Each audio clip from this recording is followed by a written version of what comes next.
MPCC अध्यक्ष मेघचंद्र का आरोप, बीजेपी विधायक ने जनता से विश्वासघात कर सत्ता बचाने के लिए अधिकार त्यागे। फ्रेमवर्क एग्रीमेंट पवित्र और बाध्यकारी है। टीएच मुइभा ने एनएसयूएनआईएम के संप्रभुता झंडे और संविधान पर रुख दोहराया।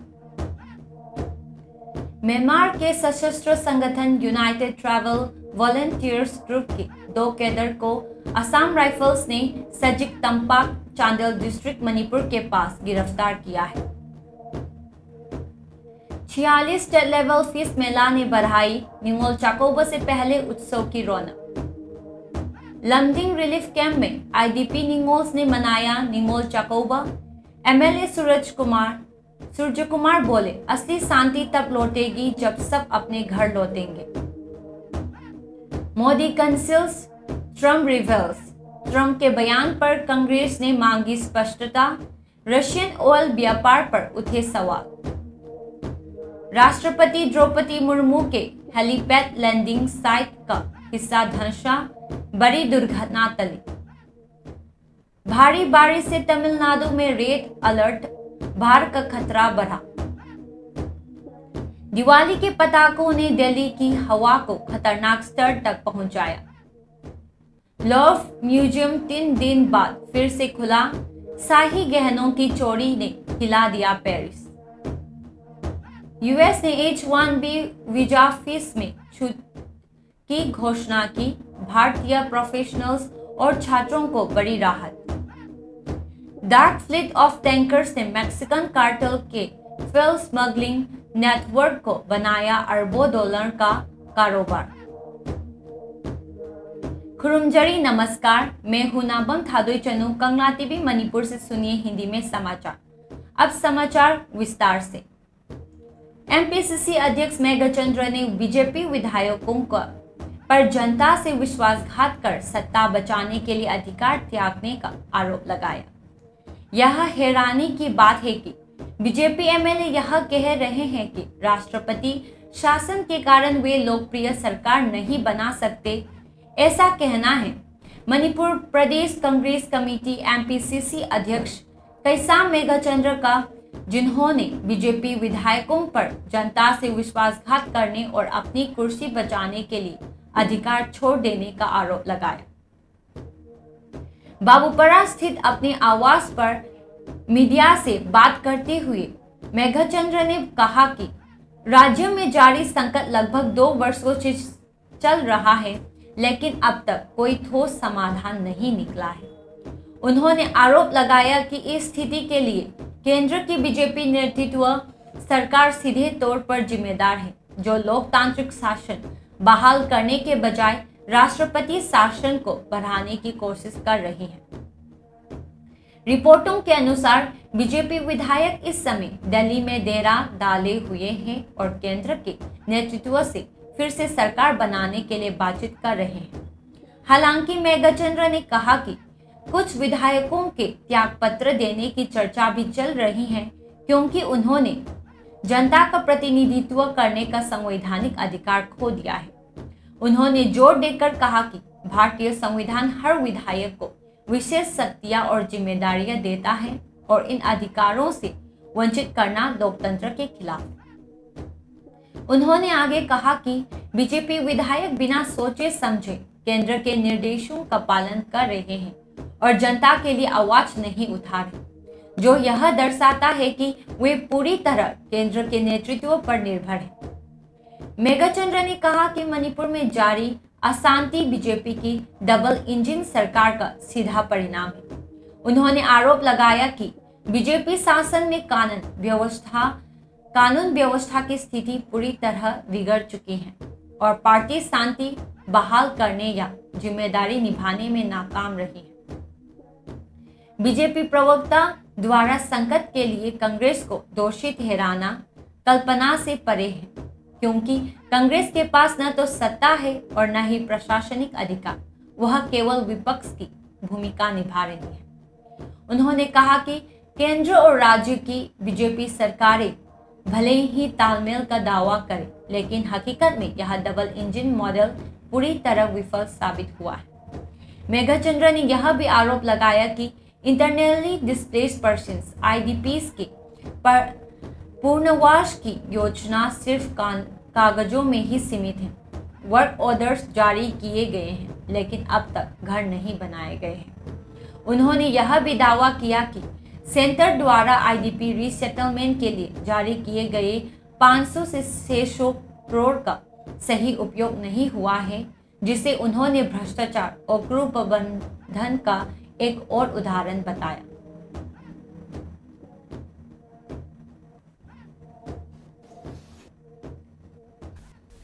पोरक्पा ngamba oisunu haina aina sorda nijari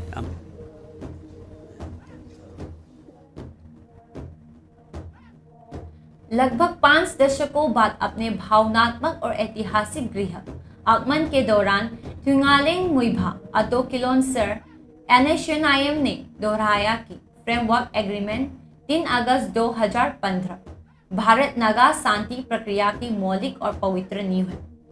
Ukhrul में हेलीकॉप्टर से पहुंचने पर 90 वर्षीय नेता का हजारों समर्थकों ने पारंपरिक तांखुल आभूषण में भावनात्मक स्वागत किया। पूरा शहर झंडों और बैनरों से सजा हुआ था। तांखुल नागा लोंग ग्राउंड में विशाल जनसभा को संबोधित करते हुए मुइभा ने कहा, प्रधानमंत्री नरेंद्र मोदी की उपस्थिति में हस्ताक्षरित फ्रेमवर्क एग्रीमेंट शांति का मार्गदर्शक दस्तावेज है। हमने अपनी संप्रभुता नहीं सौंपी है, यह शांति की आधारशिला है। इसे किसी भी तरह बदला नहीं जाना चाहिए। उन्होंने 3 ऐतिहासिक मील के पत्थर याद दिलाए, सीजफायर एग्रीमेंट 1997, आम्स्टरडम जॉइंट कम्युनिक 2002 और फ्रेमवर्क एग्रीमेंट 2015, जिन्हें उन्होंने भारत और नागा लोगों के बीच राजनीतिक संबंधों के स्तंभ बताया। उन्होंने कहा, यह शांति प्रक्रिया 2 इकाइयों भारत सरकार और नागा नेशन के बीच समानता और पारस्परिक सम्मान पर आधारित है। मुइभा ने स्पष्ट कहा कि नागा फ्लैग और संविधान नागा पहचान के प्रतीक हैं और किसी भी कीमत पर समझौते योग्य नहीं है। उन्होंने कहा, ये हमारे राजनीतिक अस्तित्व की आत्मा है। इनसे समझौता करना हमारे अस्तित्व से समझौता करना है। जिस पर भीड़ ने जोरदार तालियां बजाई। उन्होंने सभी नागाओं से एकता और मेल मिलाप की अपील की। एकता ईश्वर की इच्छा है। हमें अपने अतीत की गलतियों को माफ कर एक साथ आगे बढ़ना होगा। उन्होंने कहा, मुइभा ने उन शहीदों को श्रद्धांजलि दी जिन्होंने नागालैंड की आज़ादी के लिए बलिदान दिया। उनके खून ने हमारी इतिहास लिखा है। उन्होंने भावुक स्वर में कहा, भविष्य हमारे युवाओं के हाथ में है। सत्य और ईमानदारी से अपने लोगों की सेवा करें। NHNIM के रुख पर कायम रहते हुए मुइभा ने यह भी दोहराया कि वे संवाद के माध्यम से सम्मानजनक शांति के प्रति प्रतिबद्ध हैं। हम बराबरी के आधार पर बातचीत में शामिल हुए थे। उन्होंने कहा, यदि पारस्परिक सम्मान बना रहे तो सम्मानजनक शांति संभव है। उखरुल हिल्स के ऊपर सूरज ढलते ही भीड़ में कुकनालिंग के नारे गूंज उठे।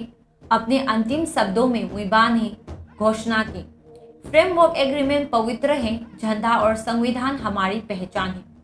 नागालैंड जीवित रहेगा, राष्ट्र के लिए, स्वतंत्रता के लिए और आने वाली पीढ़ियों के लिए।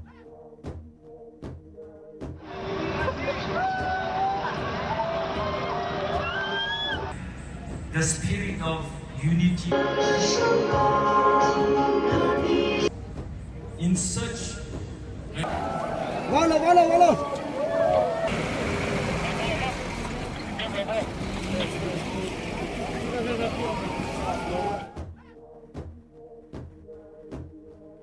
म्यांमार के सशस्त्र संगठन यूनाइटेड ट्राइबल वॉलंटियर्स ग्रुप के 2 कैडर को असम राइफल्स ने सजिक तंपाक चांदेल डिस्ट्रिक्ट मणिपुर के पास गिरफ्तार किया है।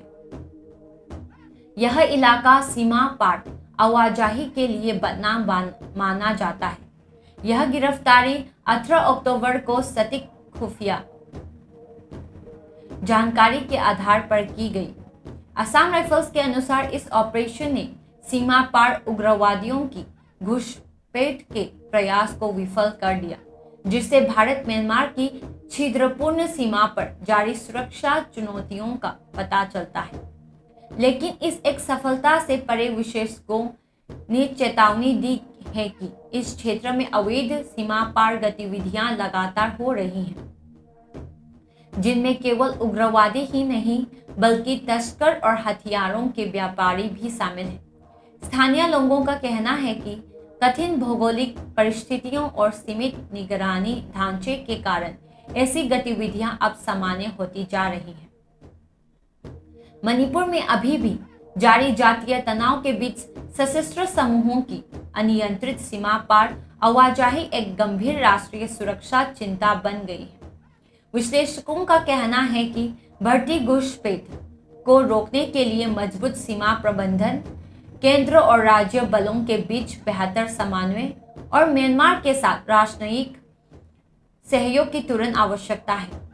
जैसे जैसे मणिपुर स्थिरता के लिए संघर्ष कर रहा है, यह ताजा गिरफ्तारी एक याद दिलाती है। अवैध सीमा पार गतिविधियों पर नियंत्रण सिर्फ सुरक्षा का मामला नहीं है, बल्कि क्षेत्र में शांति और विश्वास बहाल करने का भी प्रयास है।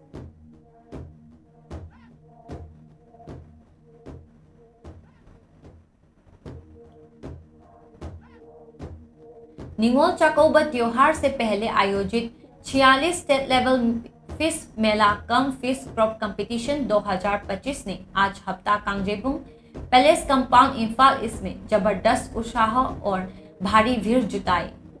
यह वार्षिक आयोजन department of fisheries government of Manipur द्वारा किया गया, जिसमें राज्य भर के किसानों द्वारा उत्पादित विभिन्न स्थानीय मछलियों की प्रदर्शनी लगाई गई। इस मेले का उद्घाटन Vivek Kumar Dewangan IAS additional chief secretary ने चीफ गेस्ट के रूप में किया, जबकि Haobam Roshita IAS commissioner of fisheries ने कार्यक्रम की अध्यक्षता की। अपने संबोधन में देवांगन ने सरकार की उन पहलों पर प्रकाश डाला जो इंटरनली डिस्प्लेस्ड पर्सन को समर्थन देने के लिए की गई है, ताकि वे अपनी उपज मेले में निःशुल्क बेच सके और अपनी आजीविका को मजबूत कर सके। उन्होंने फिशरीज डिपार्टमेंट से उत्पादन बढ़ाने और राज्य को आत्मनिर्भर बनाने का आग्रह किया। इस वर्ष विभाग ने 1.5 लाख किलोग्राम मछली बिक्री का लक्ष्य रखा है। मेले में सरेंग, फ्रेश वाटर शार्क, पेंगबा, गातोन, रोहू, कतला और ग्रास कार्प जैसी लोकप्रिय मछलियों ने खरीदारों का ध्यान आकर्षित किया।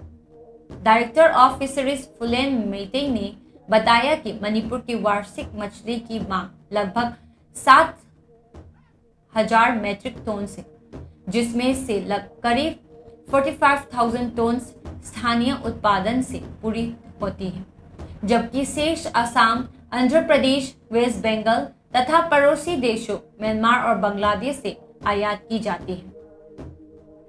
उन्होंने कहा कि प्रधानमंत्री मत्स्य संपदा योजना PMMSY और किसान क्रेडिट कार्ड्स जैसी योजनाओं के माध्यम से किसानों को सस्ती हैचरीज और बेहतर ढांचे से उत्पादन बढ़ाने में मदद मिल रही है। कार्यक्रम के समापन पर सर्वश्रेष्ठ मछली उत्पादकों को पुरस्कार देकर सम्मानित किया जाएगा। अधिकारियों ने जनता से अपील की कि वे स्थानीय मछलियों को समर्थन करें और आयातित मछलियों के उपयोग से बचें, ताकि ताजगी और गुणवत्ता बरकरार रहे। रंगीन स्टॉलों, ताजी उपज और सामुदायिक उत्साह के साथ यह फिश मेला एक बार फिर मणिपुर के सबसे प्रतीक्षित त्योहारों से पहले का मुख्य आकर्षण बन गया।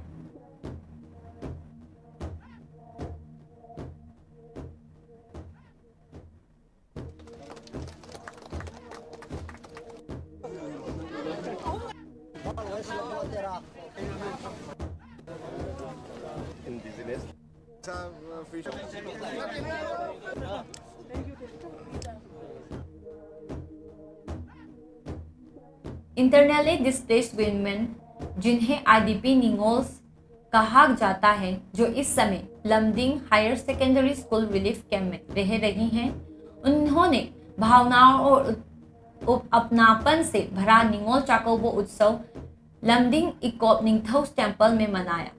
यह आयोजन लमडिंग वाचिप ग्रुप द्वारा किया गया था, जो लमडिंग लेकाय के निवासियों का एक संगठन है। कार्यक्रम में खांगाबोक एमएलए ओक्रम सूर्यकुमार, उनकी पत्नी डॉक्टर मिकी हिजम तथा स्थानीय नेता एस चाउबसिंग, एमडी हिफ्जर रहमान और काउंसिलर वाई इबोपिसक शामिल हुए।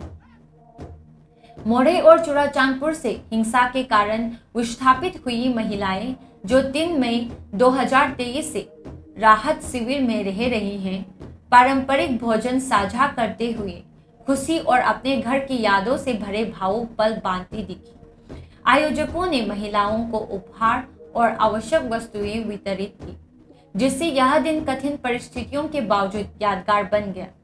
कार्यक्रम में बोलते हुए विधायक ओक्रम सूर्यकुमार ने कहा कि मणिपुर में वास्तविक शांति और सौहार्द तभी लौटेगा जब सभी इंटरनली डिस्प्लेस्ड पर्सन्स अपने घर लौट आएंगे। उन्होंने यह भी बताया कि कई परिवारों ने पहले ही सुरक्षित वापसी शुरू कर दी है, जो राज्य में स्थायी शांति की दिशा में एक सकारात्मक कदम है। विधायक ने आशा जताई कि अगले निंगोल चकौबा तक कई माताएं और बहनें जो अभी राहत शिविरों में हैं, अपने परिवारों के साथ अपने घरों में यह पर्व मना सकेंगे। कार्यक्रम एकता और उम्मीद के संदेश के साथ संपन्न हुआ, जो विस्थापन के बीच दृढ़ता और मानवीय भावना का प्रतीक बना।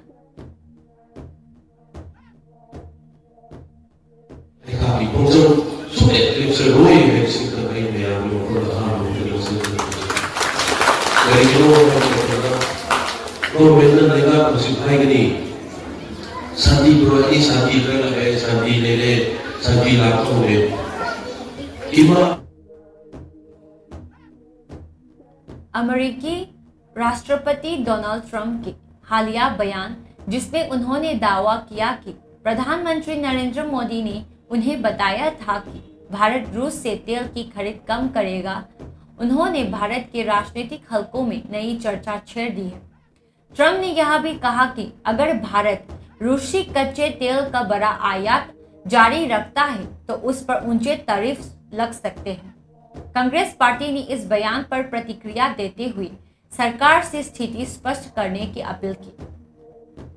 पार्टी का कहना है कि जब अंतर्राष्ट्रीय नेताओं के बयानों से भ्रम पैदा होता है तो विदेश नीति में पारदर्शिता जरूरी है।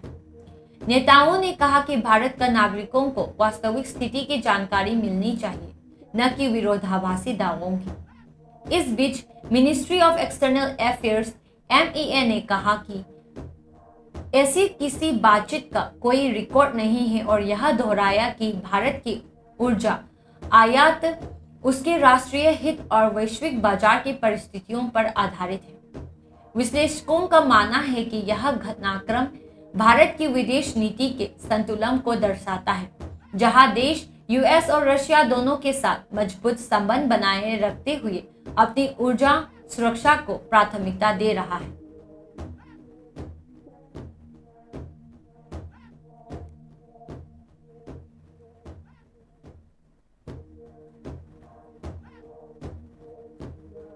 केरल दौरे के दौरान राष्ट्रपति द्रौपदी मुर्मू के हेलीकॉप्टर की लैंडिंग के समय एक बड़ा हादसा टल गया, जब पाथनामथिट्टा डिस्ट्रिक्ट के प्रमदम स्टेडियम में बने अस्थायी हेलीपैड का हिस्सा अचानक धंस गया।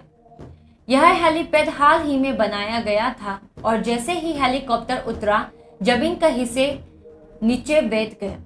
सौभाग्य से किसी को चोट नहीं आई और हेलीकॉप्टर को सुरक्षित बाहर निकाल लिया गया। यह घटना उस समय हुई जब राष्ट्रपति अपने 4 दिवसीय आधिकारिक दौरे के तहत सबरीमला टेम्पल की यात्रा पर थी। मौके पर मौजूद सुरक्षा कर्मियों और आपातकालीन टीमों ने तुरंत कार्रवाई करते हुए हेलीकॉप्टर को सुरक्षित क्षेत्र में स्थानांतरित किया और स्थल की जांच शुरू की। अधिकारियों ने बताया कि हेलीपैड धंसने की वजह की जांच शुरू कर दी गई है। प्रारंभिक रिपोर्टों के अनुसार निर्माण की गुणवत्ता और लोड परीक्षण की कमी इस हादसे का कारण हो सकती है। तेज होती मानसूनी बारिश और तेज हवाओं के बीच यह घटना राज्य में इंफ्रास्ट्रक्चर की मजबूती और सुरक्षा जांच की गंभीर कमी को उजागर करती है। विशेषकर उन स्थलों पर जहां उच्च स्तरीय व्यक्तियों के दौरे होते हैं।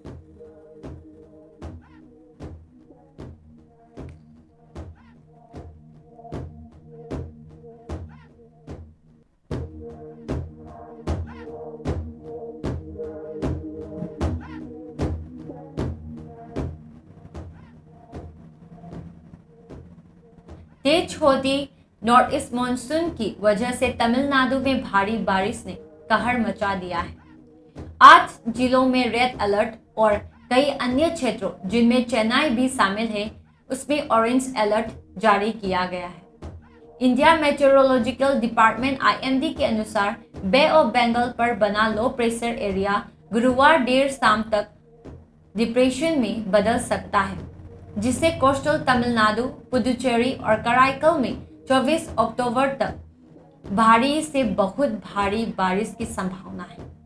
चेन्नई और तुतुकुडी में जल भराव के कारण ट्रैफिक और घरों में अव्यवस्था फैल गई है, जबकि चुलमेदु इलाके में पेड़ों की शाखाएं गिरने की खबरें हैं। मेतर डैम 7वीं बार अपनी पूर्ण क्षमता तक भर गया है, जिससे कावेरी रिवर के किनारे बाढ़ की चेतावनी दी गई है और निचले इलाकों के निवासियों को सुरक्षित स्थानों पर जाने की सलाह दी गई है। संभावित बाढ़ और उग्र समुद्री लहरों को देखते हुए तमिलनाडु सरकार ने कई जिलों में स्कूल बंद कर दिए हैं और मछुआरों को तब तक समुद्र में न जाने की चेतावनी दी है जब तक मौसम सामान्य नहीं हो जाता। अधिकारियों का कहना है कि आने वाले 24 से 48 घंटे बेहद महत्वपूर्ण होंगे। इस दौरान और बारिश, तेज हवाएं और ऊंची समुद्री लहरें देखने को मिल सकती हैं, जिसके बाद सिस्टम के कमजोर पड़ने की संभावना है।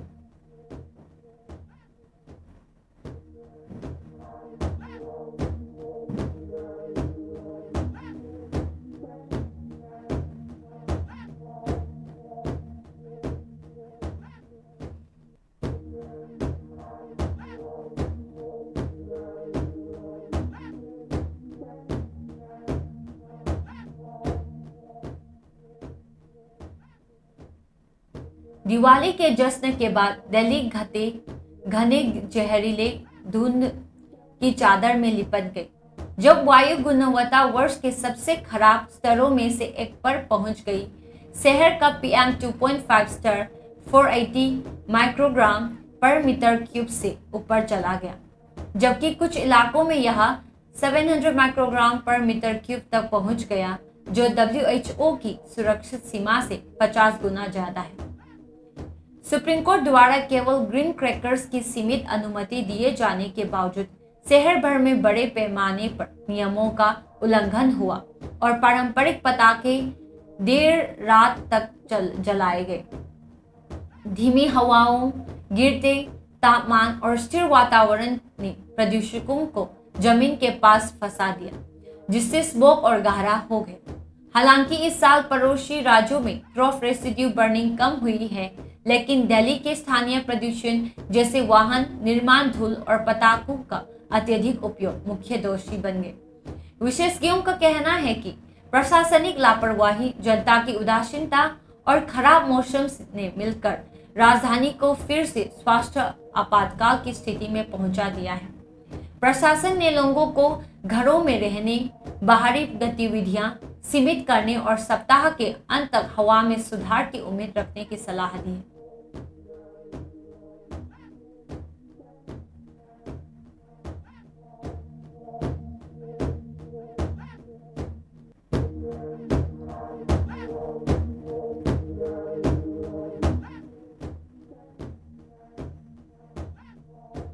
पेरिस का मशहूर लूव्र म्यूजियम 3 दिन बाद फिर से आगंतुकों के लिए खोल दिया गया है, जहां हाल ही में दिन दहाड़े हुई एक बड़ी चोरी में फ्रांस के क्राउन ज्वेल्स के 8 अनमोल टुकड़े अपोलो गैलरी से चुरा लिए गए थे।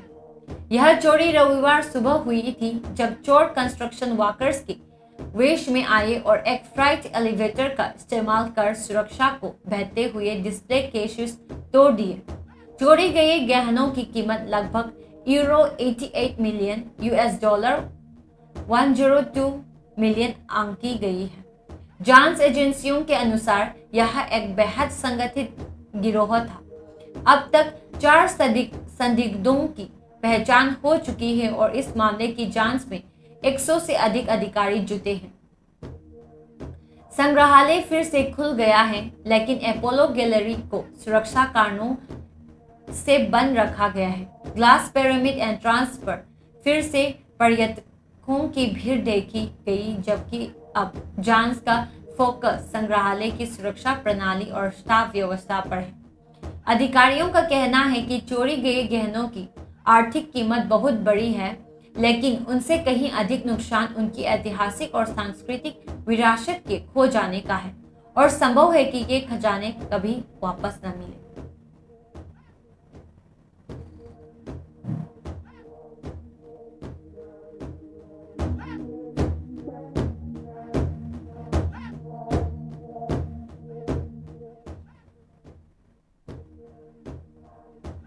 यूनाइटेड स्टेट्स ने H-1B वीजा प्रक्रिया में बड़ी राहत की घोषणा की है, जिससे इंडियन टेक्सटाइल्स और छात्रों को काफी फायदा मिलेगा।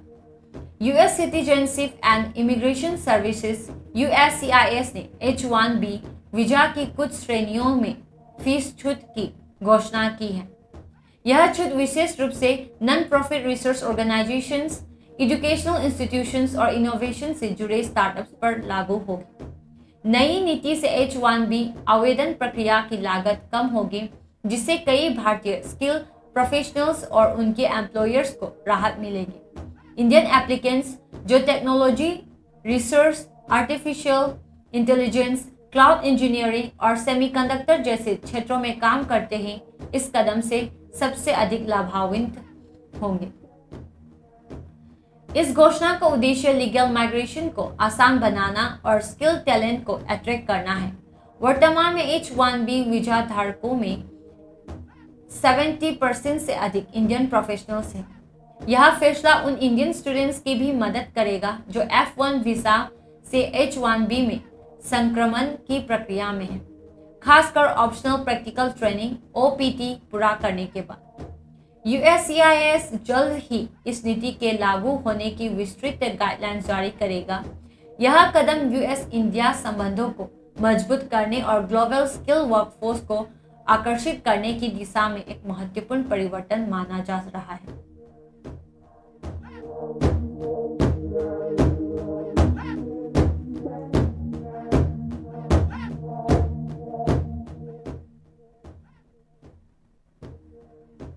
रॉयटर्स की एक जांच से खुलासा हुआ है कि एक गुप्त dark fleet of oil tankers ने मैक्सिकन क्रिमिनल कार्टेल्स को विशाल फ्यूल स्मगलिंग साम्राज्य खड़ा करने में मदद की। यह नेटवर्क फर्जी कार्गो डॉक्यूमेंट्स, छिपे हुई समुद्री मार्गों और भ्रष्ट अधिकारियों की मदद से संचालित होता है। जांच में टॉम एग्नेश नामक टैंकर का उदाहरण किया गया, जिसने एनसेनाडा मैक्सिको में डीजल उतारा, लेकिन कस्टम से बचने के लिए कार्गो को डॉक्यूमेंट्स में लुब्रिकेंट्स बताया गया। जांचकर्ताओं ने पाया कि ऐसे कई टैंकर सामान्य शिपिंग रूट से हटकर चलते हैं, ट्रैकिंग ट्रांसपोंडर्स बंद कर देते हैं और फोर्क पेपरवर्क का इस्तेमाल करके गुप्त रूप से फ्यूल मैक्सिको में उतारते हैं। यह स्मगल फ्यूल फिर सेल कंपनीज के जरिए cartel control pipelines, gas stations और इंडस्ट्रियल बायर्स तक कम दामों पर बेचा जाता है, जिससे अरबों डॉलर की अवैध कमाई होती है। अथॉरिटीज के अनुसार फ्यूल ट्रैफिकिंग जब जेलिस्को न्यू जनरेशन कार्टेल CJNG और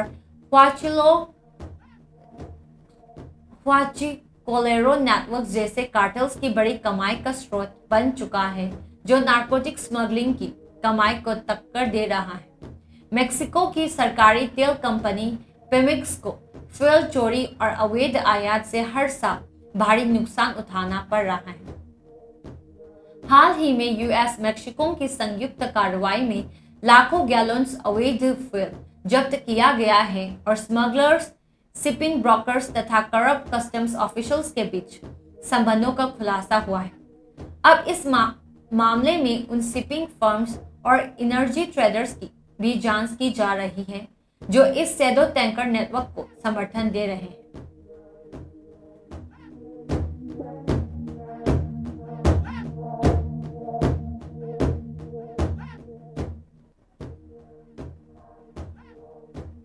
कंगलाटीबी में हम मानते हैं कि हर आवाज मायने रखती है और हर कहानी महत्वपूर्ण होती है। आपकी स्थानीय खबरें, आपकी टिप्पणियां और आपके अनुभव शक्तिशाली हैं। ये एक अधिक जागरूक समाज बनाने में मदद करते हैं। हम आपको प्रोत्साहित करते हैं कि आप आगे आइए और हमारी सिटीजन जर्नलिज्म पहल के तहत अपनी स्थानीय खबरें साझा करें। आपका सहयोग सिर्फ स्वागत योग्य ही नहीं है, बल्कि यह समाज के लिए अत्यंत आवश्यक है। साथ मिलकर हम समस्याओं को उजागर कर सकते हैं, उपलब्धियों का जश्न मना सकते हैं और असली कहानियों को सामने ला सकते हैं। आपके द्वारा भेजी गई हर खबर को हमारी संपादकीय टीम द्वारा पूरी तरह से मूल्यांकन किया जाएगा और आपकी इस प्रतिबद्धता को सम्मानित करने के लिए साल के सर्वश्रेष्ठ नागरिक पत्रकार को 10,000 का पुरस्कार हर साल कंगलाटीबी की फाउंडेशन डे 14 सितंबर को प्रदान किया जाएगा। अपने समुदाय की आवाज बने, कंगलाटीबी की सिटीजन जर्नलिज्म का हिस्सा बने, क्योंकि असली बदलाव आपके साथ शुरू होता है। अंत में मुख्य समाचार एक बार फिर। एमपीसीसी अध्यक्ष मेघचंद्र का आरोप, बीजेपी विधायक ने जनता से विश्वासघात कर सत्ता बचाने के लिए अधिकार त्यागे। फ्रेमवर्क एग्रीमेंट पवित्र और बाध्यकारी है। टीएच मुइवा ने एनएसयूआईएम की संप्रभुता, झंडे और संविधान पर रुख दोहराया।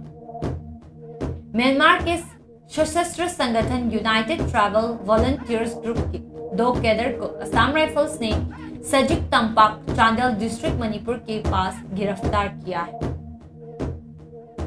46 स्टेट लेवल फीस मेला ने बढ़ाई निंगोल चाकोबा से पहले उत्सव की रौनक। लमडिंग रिलीफ कैंप में आईडीपी निंगोल्स ने बनाया निंगोल चाकोबा। एमएलए सूर्य कुमार बोले, असली शांति तब लौटेगी जब सब अपने घर लौटेंगे। Modi cancels, Trump reveals. Trump के बयान पर कांग्रेस ने मांगी स्पष्टता। रशियन ऑयल व्यापार पर उठे सवाल। राष्ट्रपति द्रौपदी मुर्मू के हेलीपैड लैंडिंग साइट का हिस्सा धंसा, बड़ी दुर्घटना टली। भारी बारिश से तमिलनाडु में रेड अलर्ट, बाढ़ का खतरा बढ़ा। दिवाली के पटाखों ने दिल्ली की हवा को खतरनाक स्तर तक पहुंचाया। लोव म्यूजियम 3 दिन बाद फिर से खुला। शाही गहनों की चोरी ने हिला दिया पेरिस। यूएस ने H-1B वीजा फीस में छूट की घोषणा की। भारतीय प्रोफेशनल्स और छात्रों को बड़ी राहत। डार्क फ्लीट ऑफ टैंकर्स ने मैक्सिकन कार्टेल के फ्यूल स्मगलिंग नेटवर्क को बनाया अरबों डॉलर का कारोबार। आज के लिए इतना ही। मणिपुर से हिंदी में समाचार सुनने के लिए कंगलाटीबी से जुड़े रहिए। धन्यवाद।